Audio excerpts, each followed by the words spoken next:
GCash or Ninang GCash is back. Yes, sabi na nga, parami na ng parami ang endorser ng SB19.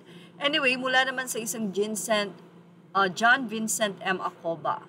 I've been a fan of Sir Francis Libiran since 2016. Siyempre, it started sa small talks with former special someone, kwentuhan lang na ang ending ay gusto ko libiran lahat ng susuotin sa kasal natin. Ha ha ha. Kung mangangarap ka na lang din naman sa A-list designer, di ba? Tapos, fast forward sa 7th anniversary ng SB19, biglang may fashion show na concert na fashion show. Kaya naman talagang hindi rin pinagpas ng 18 na hindi maging part ng monumental collaboration na to. Thank you so much, Sir Francis Libiran, for sharing your world to us and for showcasing your artistry, knowledge, and talent. We are grateful to you and your team for the trust you place in SB19 and 1Z. Mula naman sa isang Facebook post at naging pahayag, ano nga ba ang kaugnayan ng post na ito sa SB19 sa nasabing babaeng ito? Anyway, mula sa post ng Swedenus, INC Karkar City, Cebu, Philippines, Karkar City, Cebu, Philippines. From Karkar City to the grand stage of fashion, our own Angelica Macasero Bengtson walks the runway tonight for Francis Libiran, one of our most iconic fashion designer. Internationally known for his collection showcase in Paris, New York, and on red carpets around the globe.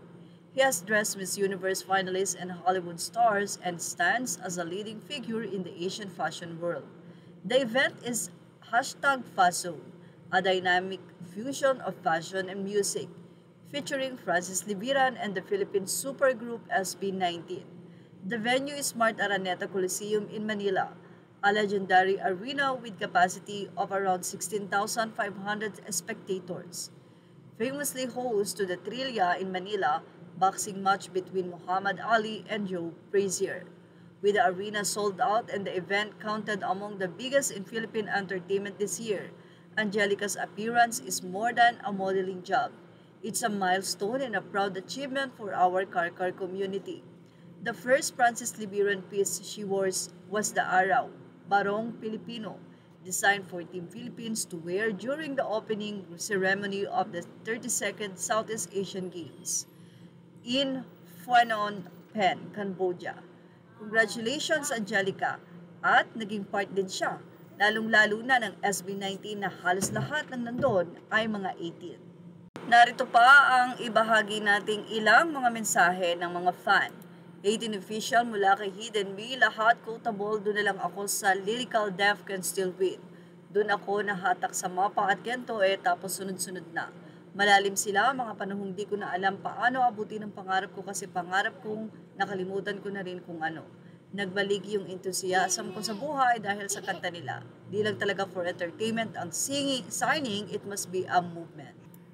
Samantala, mula naman sa 18 na si Mary Jane Gepila Castillo, hi Mama Char, di man makapagpa-picture kay Ken Suson, at least naka-chance sa mama niya, Tita Angging. Very rare makita, thank you po, Ma'am John Feld, Dumpit Suson, God bless po, 18 Taiwan. Images are all credit to the rightful owners. Thank you for watching. Please like, share, and subscribe.